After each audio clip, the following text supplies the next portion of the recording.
Hi guys, in this tutorial I'm going to teach you how you can combine ChatGPT with Notion to increase your productivity.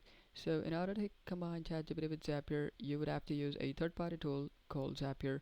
Simply go to Zapier, create an account if you don't have one, and once you create an account you will be taken to this page, and here you have to press this create button on the top left, then press Zaps button. It'll take you to another page. Alright, so this page is where the magic happens, where you automate different applications. So since we wanna automate ChatGPT and Notion, we so this there is a trigger and there is an action. So a trigger is an application which sends data to action application, basically in simple words. So in trigger, I'm gonna select Monday.com. Simply click on trigger, search for Notion.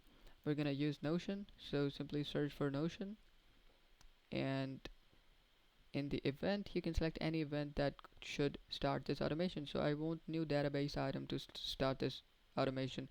So whenever there's a new database item in my Notion, this automation will automatically start. Alright, then it'll take you to the sign in page. You have to connect your Notion with Zapier.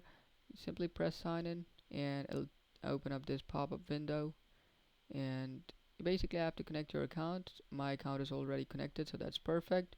And yeah, you just have to connect your account. Once you do that, simply click on action, and here simply search for chat GPT.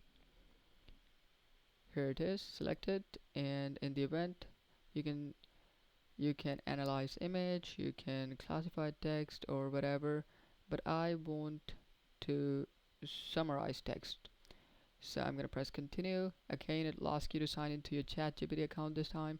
Press sign in, it'll take you to sign up page, and here simply sign into your ChatGPT account and provide the information that it wants, and then press yes, continue to ChatGPT. Once you do that, you're all done basically.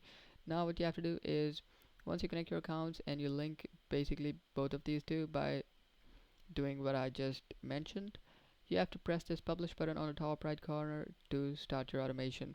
Once you press this publish button, your automation will be live and it'll start working. So this particular automation will watch for new database item, and whenever there's a new item it will send a GPT prompt to summarize that text. So this was a very simple tutorial. Now we can automate ChatGPT and Notion together, but you can do complex workflows, and yeah, but this is basically how you get started. So I hope this tutorial was helpful. Thanks for watching.